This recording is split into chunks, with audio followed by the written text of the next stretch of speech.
Well, welcome to Bame Farm. Behind me is the lovely giant new chicken coop. Sometimes I call it the chicken gypsy wagon. But we're going to go inside and show off the rollaway nesting box. Whew. Well, welcome to the nice warmth and dryness inside the trailer. You can see kind of behind me is the rollaway nesting box setup that between Dad and I we engineered. I had a lot of ideas, and he had a bit more of the building experience of how to make it happen. It's nice to have somebody to bounce ideas off of. I built this whole setup because I am cheap. If you haven't noticed that, yes, I am all about doing things low cost. And I looked at buying rollaway nesting boxes from various manufacturers. Most of them were in the $1,000 range to match the capacity of what I have in the trailer. So we'll just say the total cost to build this thing was, I don't know, 6 hinges. We'll say that might have cost $20 for all the hinges, and the 4-gallon buckets, which were 50 cents a piece, and there's a total of 48 boxes. So, almost $24 in boxes plus the hinges. I spent $40 in hardware and the buckets and the screws. Maybe $50 if we say a little bit of money for all the screws and washers I used. Okay, so let's get down to the nitty and gritty how we built this thing. Let's come over the back here. We have a 1x6 anchored to every single stud in the wall, and between our 1x6 and the studs is a shim, and I was doing that to increase the slope of the bucket so it leaned away from the wall more. Now the buckets, the base is smaller than the opening, so when you put that flat against the wall, just because the opening's bigger, there will be a little bit of slope towards this front edge here, but I wanted to maximize the slope just to make sure the eggs would roll. Now, they don't roll very well. That's partly because there's the carpet. The carpet is to give something for the hens to lay on and to scratch around in, and traction. The bucket is very slippery. Now, the buckets are anchored to that 1x6 with a couple screws and those big washers to help spread the load out on the plastic.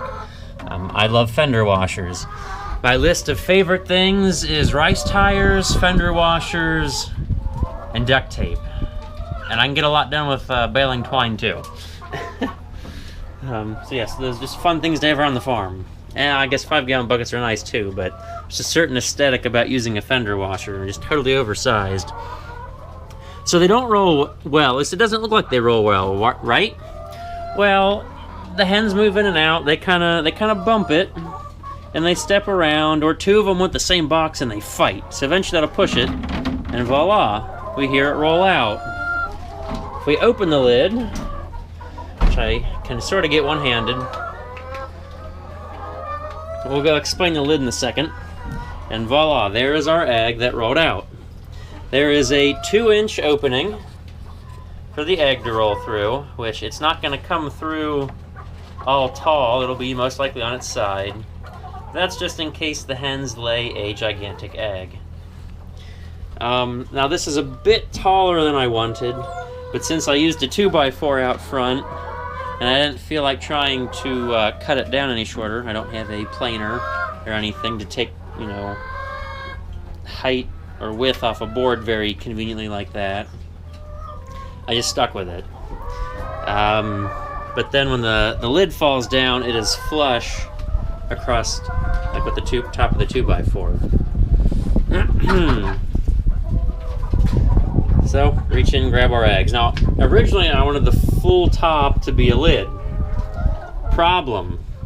If we come down here and look at the bottom row, if we have the full 8 inches of lid fold up, but that only leaves 2, maybe 3 inches to try to sneak my hand in and reach down. That's not going to work well. I already have a similar situation of issues with the first rollaway nesting box I built. That one rolled out the back of the buckets and then underneath, which was great, except I didn't leave enough space underneath to get my hand in to get the eggs out. So yes, we went with these, just a 1x4, so this is really like 3.5 inches or so, as a half lid, and there's plenty of room because all the eggs do roll to the front. Because once they roll off the carpet, there's a little downhill step, and once they come down that step, they have a lot of momentum going, and they're gone. I'm not going to keep tormenting this poor egg by making it roll through the box again and again. I already collected eggs, so sorry you missed out on that for the day. They still have their same boxes they like, but 48 boxes, I figure, gives me easily 240, 250 hens worth of space. Most sources I've read through that say that think they know anything about chickens suggest about 5 hens per box. Now, these buckets are about 9.5 inches wide at the opening. It seems like ever so arbitrarily, any nesting box I found with individual boxes, for some reason, were 12 by 12. And then finally I came across a backyard chicken website, which, how credible are they? You know, that most of these people only have a dozen chickens. They don't have 100 or 1,000, or they're not some research institution. So I was a little bit wary, but very comforted when I came across an article about the smaller boxes are better because there's not enough room for the chickens to be active. Like, they won't scratch a bunch, which they still kind of can. But they can't stand up very well, and it's very hard to get 2 chickens in a box. So, with the less room, they can't. If there's not 2 chickens in the box, then they can't fight, which usually causes egg breakage. Which shouldn't be an issue, even if they could fight, because eventually the egg would roll out the bottom and be away from all the danger. So, you know, lots of safety factors going into this. What I've read is that hens like a nice, comfy, dark place to escape. Then I started to become worried that these were white buckets. You know, white is, you know, bright, you think of light, not a cozy cubby to hide in. Surprisingly, they've taken to them very well. I've only found 1 or 2 eggs, not in a box. Like, come on, hen, why'd you just leave one laying out here in the middle of the road? Now, I did leave space in the future up top. I had really wanted to do a 3rd row when we built this, but I'd calculated for a wider bucket, so I didn't expect to get almost 50 buckets. So if I do a 3rd row, that'll be over 70 buckets. That'll be a lot of hens. I don't know if I have enough perch space for, say, 300 hens or so. Now, I built it 2 levels. The bottom is about 18 inches off the floor here. I figure there's about 1 inch per foot of slope. So from back here out to the front is 24 inches or so. So it falls 2 inches. And I have the trailer parked on a slope. There is a bit of space. I was worried, and partly because of how engineering worked out, that if we sat the buckets one on top of the other, this space would only be like 7 inches. That's what it is roughly from our board on top of our egg catch up to the bucket opening. Like, man, that is really narrow. I want the chickens to be able to use the bottom row too. So, because of structural issues and other engineering things we had to plan for, there's a 2x4, or there's a 4-inch space between the bottom bucket and the support for the top buckets. Now, each row of buckets sits on a 1x3 piece of wood. That's mostly just for anchoring. The buckets don't do a whole lot structurally. They're plastic. I don't expect them to do much because, well, like I said, they're plastic. They sit there, look pretty, and hold a hen. So then underneath, we also have 2x4 supporting the whole structure coming out to these legs. At one point, I was trying to figure out how to do this all without having these legs touching the floor. I decided that was too much work. Just put the feet down, make it all nice, square, straight cuts, and we're done. I wanted to have, you know, a nice angular support coming up from the base of the studs coming out here to support the bottom of our egg catch box. That was getting to be too complicated, so we're just gonna make it simple And it worked out very nicely this way. Now I do have to remember to leave the top door open so I can look through the top to check on the bottom. I'm gonna have to two-hand this.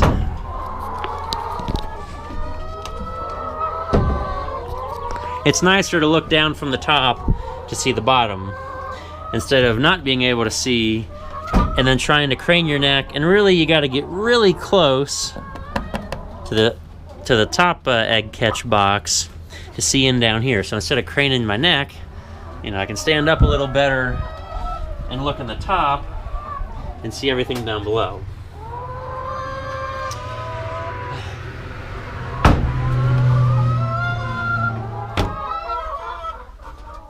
Not too bad, just kind of, that's fairly clean, rub it off.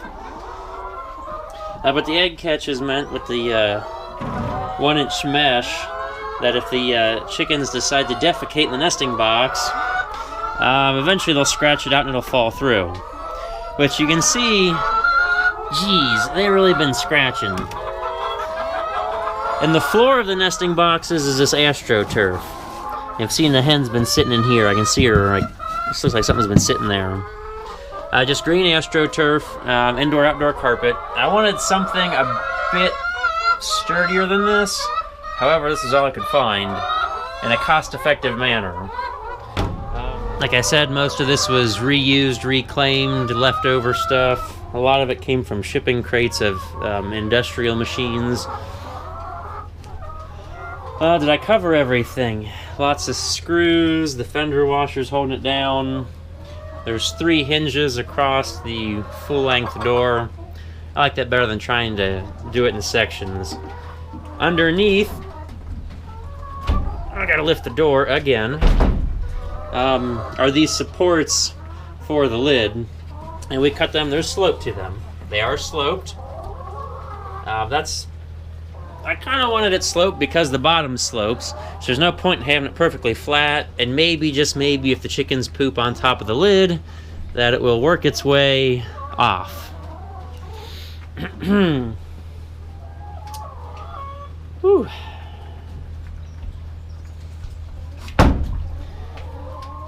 Let's see, I went with the individual boxes mostly because I wasn't sure of how to make a community box. I've seen that's the big thing taking over nesting boxes, is to do community boxes where it's very open inside. I could see how that could be space efficient because more hens could cram in there. But I've also seen the hens fight over boxes.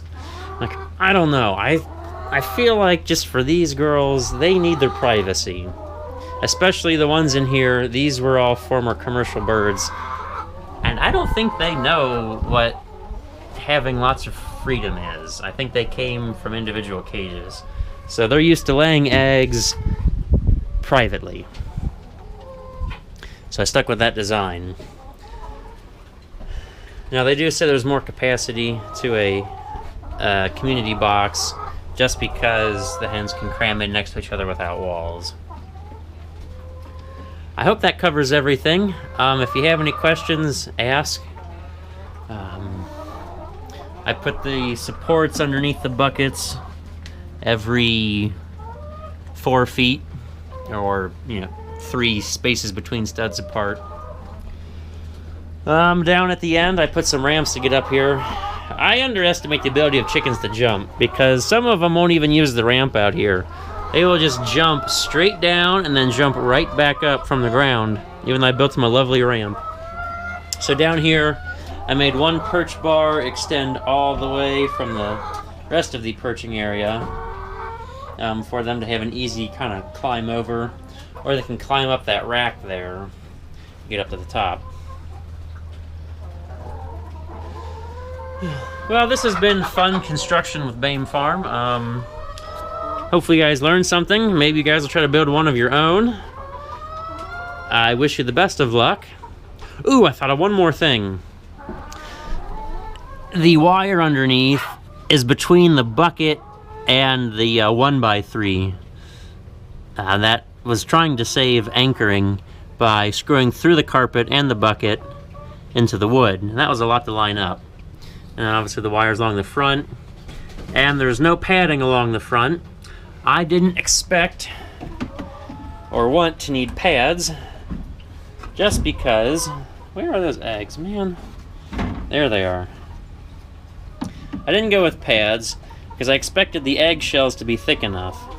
If the eggshells aren't thick enough, there's a good chance I would probably break them in washing anyways, so I might as well get that chance of breakage out of the way quick at the beginning.